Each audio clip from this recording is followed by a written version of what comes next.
really happy with the win. I was disappointed in the way we came out of the locker room to start the game, but after the first media, I thought our energy really picked up. I thought Shake was one that really changed the energy in the building. At halftime, we had a 28-point lead, and we were plus 27 in his minutes. And so all of a sudden, some of the other guys on the floor picked up their energy. We were able to rebound the ball like we needed to and wanted to, took care of the ball, only had 8 turnovers. And, when your ball carries that good and you rebound like you're supposed to, you have the result that you want. It's good to have not have to play the heavy minutes tonight. It's one of those games that I thought once we got into it, our focus was good. I didn't think we got too sloppy once we had a big lead, and it was good to get some guys in there. A.O. is his first minutes of the season. Jared Hall gave us some good minutes as well, had 8 and 5 in about 8 minutes. Overall, a good night. Questions? Was the message at the first timeout that U16 in the first half, hey, y'all are taller than them? You recognize? No, it was you've got to play the game the way it's meant to be played. You've got to play with the kind of energy that the game requires. You can't just use athleticism. You can't just be athletic and tall and not play hard. Then your athleticism and height is negated. And I thought we were just trying to be bigger. And, once we figured that out, things changed. I'll say because you got 14 points in that next little break, all in the paint, from Loof, Alston, Mustafa. So it seems like it was a point of emphasis to go back into the paint and set some of those guys up with post-ups. Yeah, we just talked about trying to touch the paint. Why settle for a long jump shot early in the shot clock before we've tried to touch the paint? Whether it be drives or post-ups, we've got a size and an athleticism advantage. But if we're the one, in that first segment, their 10 points were all 5 layups. And most of our shots were jump shots. And then for the rest of the game, that kind of flipped. And obviously the scoreboard flipped. So it's good to learn those lessons when you're able to still win big. Jacob, not a lot of teams, go 5 out, with regularity. The Rhodes went tonight. How did y'all adjust to that during the game, and sort of, attack them defensively in that scheme? Communication, I'd say. We attacked them with our talk and stuff like that. That's a big emphasis in practice, a big emphasis all year.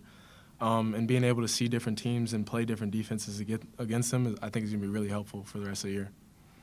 Nick, it seems like just courtside, the team's talking a lot more now than they were at the start of the season. How much have they embraced that sort of as they've seen the results from that talking this year? Yeah, you'll hear a lot of coaches saying, and I think it's true, particularly a lot of basketball coaches talk about this, is quiet gyms or losing gyms. You just make too many mistakes on both sides of the ball when your team is quiet. We switch a lot of things off ball and on ball. When your communication isn't there, somebody screws it up and the other team's got open shots. Same thing on the offensive end of the floor. When everybody's not on the same page running a particular action or a play, somebody screws it up. It's hard to score against good defensive teams when you don't have 5 guys running the same play. And so quiet teams struggle. And this team's kind of latched on to the importance of communication. And when you play the kind of schedule that we have over the start of the season and what's coming ahead, you can't mess up against UAB. They go dunk the ball. You mess up against Belmont and they make threes. It's just that simple. And you back up and it's the same story. And our team has started to increase its communication, and it's helping our team.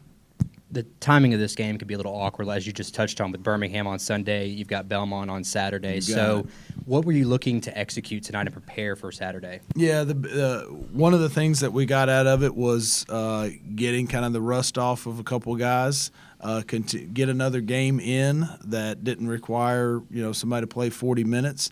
But you're right, it's sandwiched in between 2 non-conference rivals, at UAB, at Belmont. Tomorrow's reading day, final start Friday, and all of a sudden you know that you're playing a team that you're bigger than, more athletic than. You worry that your focus isn't there.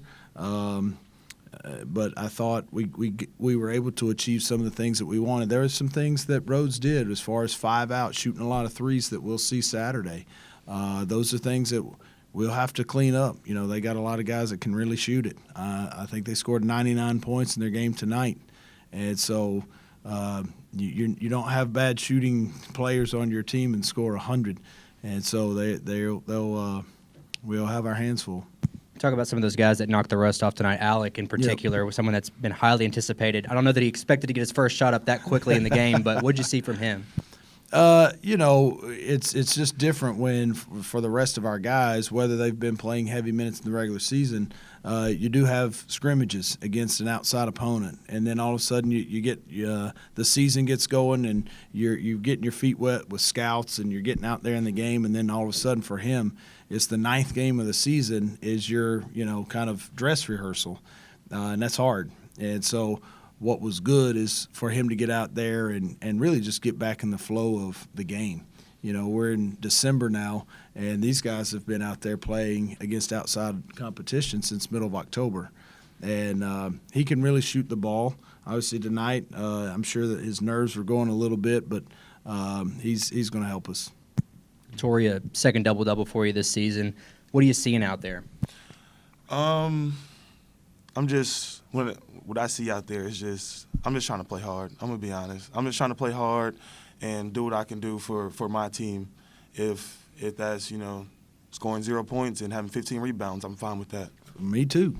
15. Okay. Tori, I'm sure you are the other team has families that they go home to at the end of the night, but how did it feel that guy has to go back home to his family after that dunk? It was an impressive play. Yeah, it was. It was an impressive play. I have no words. It was just. I'll say this: I'm not trying to cut him off. That was a highlight reel kind of play. I told him and this guy and our whole team. I thought 2 of the most impressive plays were from him particularly with a big lead. He dives on the floor for a loose ball right in front of our bench. We're up 35, but shortly after he had already had that dunk. We steal the ball, he's got it, and there's nobody in front of him except for Shake. And the willingness and the unselfishness to give that ball up. And when he could have kept it and would have been a selfish play. You'd kind of understood it, but I love the fact that he gave it up. And just that's the kind of stuff that good teams have. Guys that play with each other, and I think that's a great sign. But I hope that one gets turned in. Some other people need to see that one. Jake, you practiced with Tori, all last year when he wasn't able to, to get into games because of his red shirt. How has he grown even, from those practices to what he's doing, sort of in practice right now? I think it was a few things that he's grown in. He's grown into his body. I feel like he's put a lot of work in with our strength and conditioning people, with Adil. And the other thing I'd say is his mentality.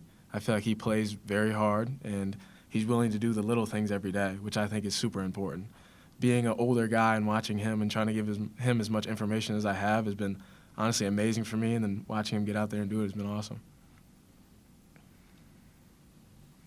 Tori, you took the red shirt last year. I'm interested to know that you've had a great start to your season. Obviously, the rebounding rate is through the roof. Is this kind of the season you envisioned yourself having? I would say yes and no. When coming into this season off a red shirt, I wasn't expecting to have 2 double-doubles already, honestly. To be honest, I just wanted to play. I've been looking forward to playing for a while, and just to be out there is just great. I've missed it, for real. And Jacob, to you, one thing I've spoken to a lot of players on the podcast especially, but something that they all seem to share is the mentality of that we're a team first, whether that's if I'm not scoring points, I'm playing defense. And you really embody that as a guy that's kind of been the glue with all these transfers that have come in. Talk about that chemistry that you guys that are still here have been able to create with these new guys. I'd say the group that we have that's still here from last year, we're all really close. And then to add in guys, and they did a great job recruiting guys who were really good guys who we all would sit around with and have fun with, talk with, play video games with. We go out to eat on Sundays and stuff like that. these are good guys I would consider my brothers, and I think that's the most important part, is to have good people together with each other every day. Nick, it's a doubleheader this weekend, for Middle and Belmont, at those games. A good chance, for our fans to make a short drive up the road. What are you hoping to see from? Lots of royal blue, lots of royal blue. I mean, it's.